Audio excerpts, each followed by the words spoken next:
Hello, this is my video lecture on how to add a form to a HTML file. So what we're going to eventually start to do here is we want to set up a data entry form for someone to start entering data into controls.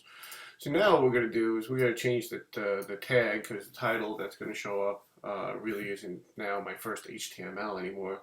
This is going to be my first data entry.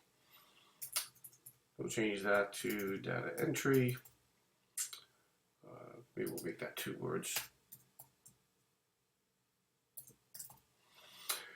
And then here the header is my first data entry.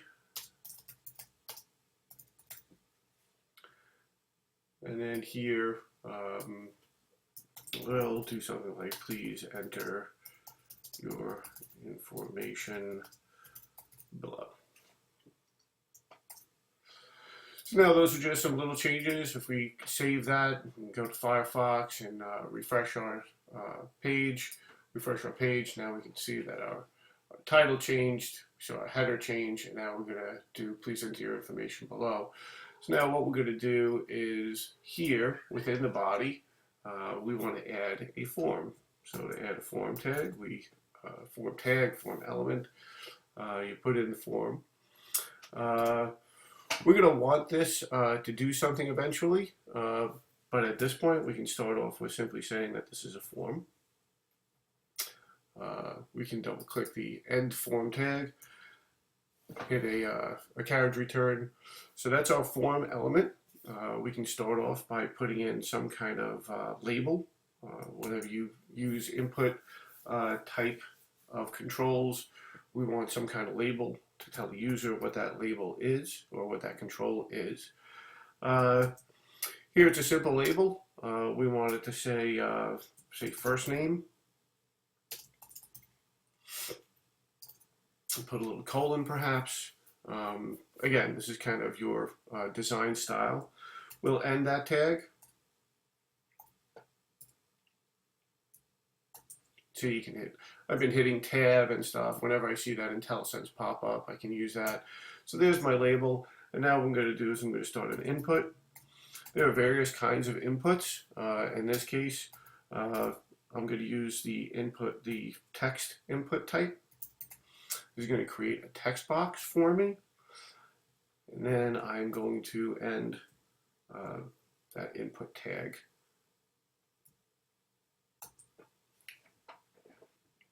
So here's my input tag. That's my first input text box. Instead of calling it text,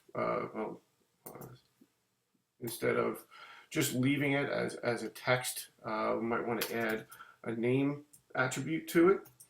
The name attribute can be anything, but in this case, first name. I remember how to spell. We can use something like first name. I can save that, and then when I go to Firefox and I refresh my page, I can see that now I actually have a text box with a label associated with it. So then it becomes pretty easy once you've got your first one created. So if you wanted a couple of these, my suggestion is copy them down. So now in this case, I can make this one last name. All right, so there's the label. And now I just change the name, because the name should match. And then maybe I want their email address. And in this case, I'll change the name to email. Now the type you can change. So in this case, I could change this to an email type of input. And actually a little validation will happen when I do that. So we've got regular text, which will take anything. Email labels, there are all different types of labels. I'm not going to go crazy with that right now. So what I'm going to do is I'm going to save all just to show you that those changes took effect. And now when I refresh the page, I've got last name and I've got email. Obviously that's not the way I want it to appear. So what I'm going to do is I'm going to add some breaks at the end of the inputs. Right. I'll do that at the end. Again, I'll just copy them. I don't need a break at the end. And then I'll save that, go back to my HTML, refresh that, and now I've got my first name, last name, and my email, and I can have users enter that. Now if I click away from that, you'll notice that a red border appears around the email, and that's because this is an email and it's actually checking for a very particular formatting, so it's looking for an @ symbol. And if I click away from it, that's a properly formatted email address. So that's how you would create form elements for a data entry form. So if this is your first data entry page, that is what your first data entry page can look like. And here it is in your HTML. And that ends that.